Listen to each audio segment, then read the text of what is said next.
예, 4월 18일 모닝 브리핑 시작하겠습니다. 연준 인사들의 강한 발언에 금리가 다시 올라가면서 이제 증시가 혼조로 마감이 되는 그런 모습을 보였고, TSMC가 실적은 잘 나왔습니다만 이제 일부 전망치, 그다음에 이제 부분적인 어떤 세부 항목에 대한 어떤 불안함으로 반도체주가 약세를 보이면서 나스닥 시장에 발목을 잡았습니다. 우리 증시는 코스피가 4주, 코스닥 3주 연속 하락하는 것이 좀 유력해 보이는데, 뭐 다음 주가 상당히 중요할 것 같습니다. 그 이유 설명드릴 거고요.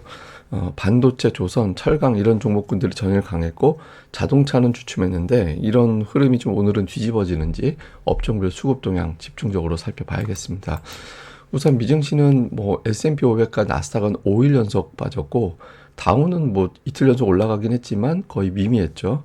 뭐 시가총액 상위 종목은 엇갈렸습니다. 뭐 마이크로소프트, 애플, 뭐 일라이릴리, 브로드컴 이런 거는 하락하고 엔비디아, 메타, 알파벳은 올라가고 이거 종목별로 좀 엇갈렸는데 전체적으로 한쪽으로 쏠리지는 않았어요. 왜냐면 이제 하락한 종목, 상승 종목 1.1대 1 정도 비율이어서 거의 좀 비슷했거든요. 그러니까 뭐 전반적으로는 이제 눈치 본 하루였다 이렇게 이제 보면 되는데 장중에 상승할 수도 있었거든요. 기업들의 실적이 잘 나왔고 물론 이제 넷플릭스는 마감 후에 실적이 나왔고 전망치를 좀 낮게 잡으면서 시간에 빠지고는 있는데 어쨌든 기업들의 실적은 예상보다 잘 나오고 있거든요. 그래서 이런 부분들과 또 메타를 비롯해서 AI 관련된 종목군들에 대한 실적 전망, 목표 주가 이런 걸 높인 보고서들이 나오면서 이제 초반에 상승하는 그런 모습을 보였습니다. 그런데 금리가 갑자기 튕겨 올라가면서 투자 심리가 좀 위축이 됐거든요. 그러니까 존 윌리엄스가 금리나 급하지 않다.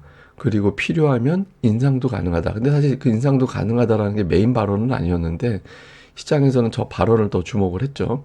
근데 뭐 인상 가능성은 별로라고 얘기하면서도 어쨌든 인상을 언급했다라는 점에 이제 불안함을 갖게 됐고 또 라파엘 버스틱 같은 경우도 연말 전에 금리나 필요하지 않다. 뭐 현재 정책에 편안함을 느낀다. 이렇게 코멘트를 했거든요. 그래서 뭐 장 전에 뭐 4.6% 이하에서 움직이던 10년물 금리가 4.65%까지 또 올라가는 그런 모습을 보였고 이게 이제 시장의 발목을 잡는 그런 요인으로 작용을 했습니다. 근데 이번 주에 금리가 쉽게 떨어지기는 좀 어려웠어요. 왜냐하면 그 국채 발행도 있지만 그 주요 금융기관들 채권 발행도 이번 주에 좀 집중이 되거든요. 뭐 JP모건이나 모건스탠리, 웰스파고 이런 데서 이번 주에 212억 달러 채권을 발행합니다. 이제 실적 발표 이후에 이런 어떤 발행 일정들이 좀 줄줄이 이어지다 보니까 국채 발행이 되게 많이 진행이 되면 금리가 올라가기가 쉽잖아요. 여기저기서 돈 빌려달라 그러면 뭐 빌려주는 입장에서 이자 많이 쳐줘야 빌려줄 거니까. 그래서 이제 금리가 이런 어떤 시기적인 특성하고 맞물려서 뭐 하나에 걸리기만 하면 좀 올라가야지 뭐 이런 생각들을 좀 하게 되는 그런 이유로도 작동을 한 것 같아요. 요 요인도 있는 것 같고 그 다음에 뭐 시장이라든가 금리 관련된 이슈도 골드만삭스는 뭐 이게 성장이 금리 속도 이제 금리나 속도 느리게 하는 것보다 낙관적이다. 그러니까 이런 어떤 긍정적인 발언을 내는 반면에 뱅가드에서는 그 작은 변수에도 국채 금리가 10년물 기준으로 다시 5%로 올라갈 수 있다. 데이터가 세게 나오면 뭐 고용이라든가 이런 데이터가 세게 나올 경우에 좀 변수가 될 수 있어서 좀 조심해야 돼. 그러니까 이런 이야기를 했고요. 근데 또 뱅크 오브 아메리카에서는 연준이 금리는 못 올릴 거다. 오히려 지금은 국채를 사야 될 때다. 이제 금리 내려갈 거기 때문에 국채를 사야 될 거야. 이렇게 이야기를 했고 울프 리서치에서도 최근의 조정은 뭐 추세 바뀐 건 아니야. 결국엔 다시 올라갈 거야. 이런 낙관적인 주장을 했는데 최근에는 거의 뭐 반반보다는 그래도 괜찮을 걸 이런 주장들이 조금 더 많거든요. 근데 그런 근거가 뭐냐면 미국 증시는 결과적으로는 총유동성, 미국에 풀려있는 유동성의 어떤 흐름하고 맞물리게 돼 있잖아요. 뭐 주식시장이다라는 거는 유동성 게임이니까. 근데 지금 유동성이 이렇게 줄어들었다 이렇게 얘기할 상황은 아니라서 지금 이 상황에서 뭐 증시가 대대적으로 하락한다 이렇게 보진 않는다. 뭐 이런 주장들이 있는 것 같아요. 그래서 아직까지는 뭐 일시적인 조정 아닐까? 뭐 이런 주장들이 조금 더 많은 것 같습니다. 주요 종목들 코멘트를 보면 테슬라 오늘도 부진했는데 도이체방크라든가 또 밸런스 이런 데서 모델 2 이거 이제 그 저가형차 얘기하는 겁니다. 2차 출시 없다면 신차가 없는 거다. 그래서 목표 주가 대폭 깎는 그런 보고서가 나왔고 또 아마존은 뭐 비용 절감으로 이익이 늘어날 거다. 근데 결과적으로 AI의 승자가 될 것이라고 본다고 하면서 목표 주가 205달러 제시했고요. 그리고 메타는 오늘 메타하고 엔비디아가 초반에 올라가서 시장 멱살 잡아 올렸었는데 이제 뒷부분에는 그 효과가 이제 약해졌죠. 근데 어쨌든 번스타인에서 목표 주가를 535달러에서 590달러로 높였습니다. 근데 이제 시장을 끌어올리는 역할을 하지는 못했죠. 그리고 오늘 경기 선행 지수 나왔는데 이게 그 쭉 마이너스권에 있다가 전월 대비 플러스로 돌아섰었거든요. 그러니까 경기 선행 컨퍼런스 보드 경기 선행 지수라는 건 뭐냐면 뭐 지금의 경제 상황, 물가 지표, 고용 상황, 증시 상황 이런 걸 두루두루 묶어서 앞으로 경제가 어떻게 될 것 같아 이렇게 이제 데이터로 하는 거거든요. 그래서 경제가 좀 주춤할 것 같은데 이런 데이터가 나오고 이게 누적되다 보면 결국엔 경기 침체 온다 뭐 이런 주장도 있거든요. 근데 지난달에 플러스로 돌아서 가지고 거봐 침체는 없는 거지 뭐 이런 분위기가 됐다가 이번 달엔 다시 또 밀렸습니다. 또 오락가락 하고 있죠. 그래서 투자자들이 경기가 계속 좋다라고 고하기도 애매한데 뭐 이런 어떤 판단도 일부는 좀 했던 것 같습니다.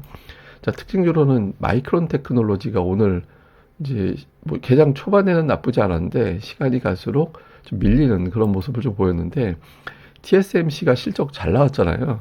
예, 그런데 세부적으로 보면 AI 뭐 이런 쪽은 좋은데 스마트폰이 관련해서 16% 역성장했다 이런 보도가 있었고 향후의 실적 전망에 대해서도 10% 이상 늘어날 거야 이렇게 전망을 했다가 10% 정도 늘어날 거야 해서 약간 좀 하향을 했거든요. 근데 하향하면서 이게 혹시 뭐 스마트폰, PC 이런 쪽 둔화 아닌가? 이렇게 이제 분석이 되면서 마이크론 테크놀로지는 좀 하락을 했고 반면에 이제 TSMC 쪽에서도 AI 쪽은 계속 성장성이 보이고 있다 이렇게 이제 또 코멘트를 했거든요. 그래서 AI로 엮일 수 있는 종목군들은 또 오늘 강했어요. 상대적으로 엔비디아라든가 AMD라든가 이런 종목들은 강보합 이상으로 마감이 되는 예, 그런 어떤 차별화 반도체 내에서도 좀 엇갈리는 예, 그런 모습을 보였습니다.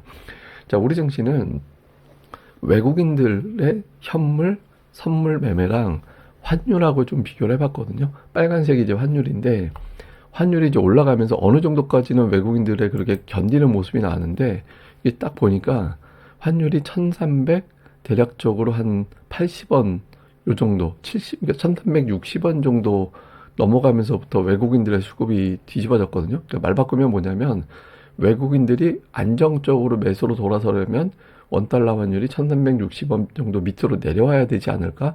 그러니까 이런 추정이 가능한 거죠. 그래서 지금 어저께 지수 반등폭이 원달러 환율 1372원 정도 됐을 때 그때 당시에 지수하고 좀 비슷하게 올라온 거였거든요. 그래서 지금은 환율이 어떻게 떨어지느냐 올라가느냐에 비례해서 움직이려고 하는 측면도 좀 있는 것 같아요. 그래서 수급 자체는 조금 오락가락할 가능성은 있죠. 근데 어쨌든 외국인들이 완전히 이탈한 건 아니다. 조금만 뭔가 좀 빌미만 주면 나는 매수할 거야. 이런 태도를 보여준 거는 다행스럽긴 한데 이제 분위기 조성을 좀 해주는 게 필요하죠.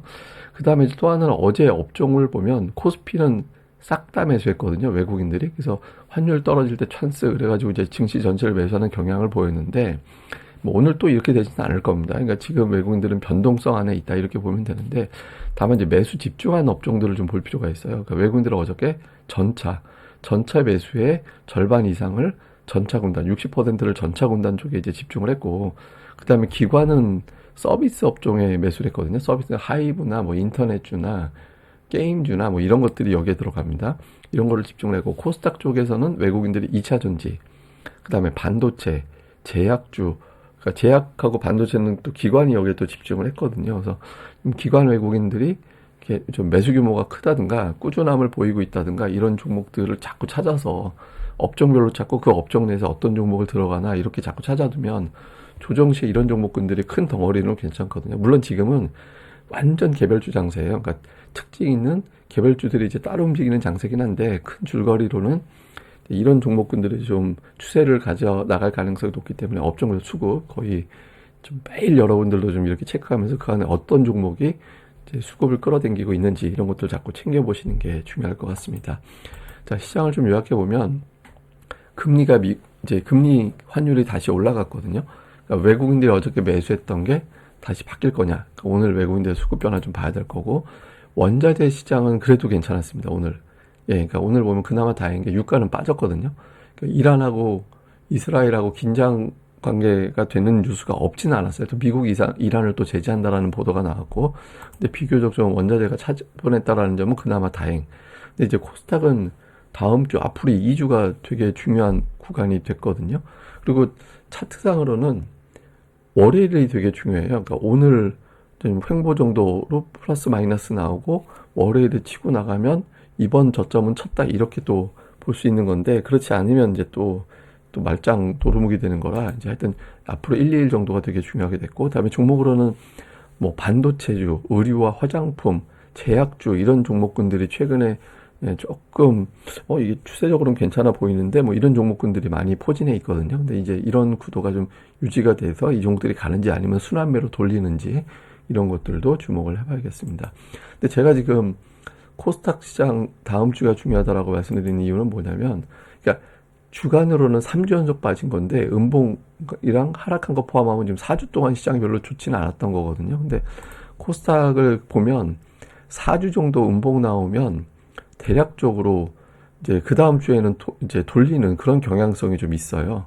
근데 만약에 5주째를 가게 되면 어떤 식이 생기냐면 이제 5주 하락하고 한 주 짜장면 주고 그 다음에 쭉 빠지고 이런 경향이 나왔잖아요. 그래서 코스닥이 이제 다음 주에 어지간하면 좀 돌아서는 그런 움직임이 나와줘야 투자 심리가 좀 안정될 수 있어서 이런 게 되게 중요합니다. 잘못하면 다 짜장면 장세가 그 다음 주에 나고 또 빠지는 경우가 생길 수 있어서 코스닥 시장 같은 경우는 조금 다음 주에 어느 정도는 좀 버텨주는 흐름이 나오는지가 되게 중요하다. 그러니까 물론 이제 순수 하락한 것만 치면 뭐 다음 주도 하락할 수도 있긴 하지만 그래도 그런 경우에도 다음 주는 어지간하면은 좀 버티는 움직임이 나와야 되거든요. 그래서 향후에 1, 2주 특히 월요일 증시 흐름이 상당히 중요하다. 월요일과 화요일 증시가. 그래서 이 부분도 우리가 자꾸 모니터링을 해봐야 될 것 같고 제가 이거는 수시로 내용 나올 때마다 정리를 해드리겠습니다.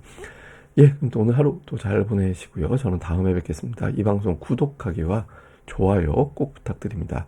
감사합니다.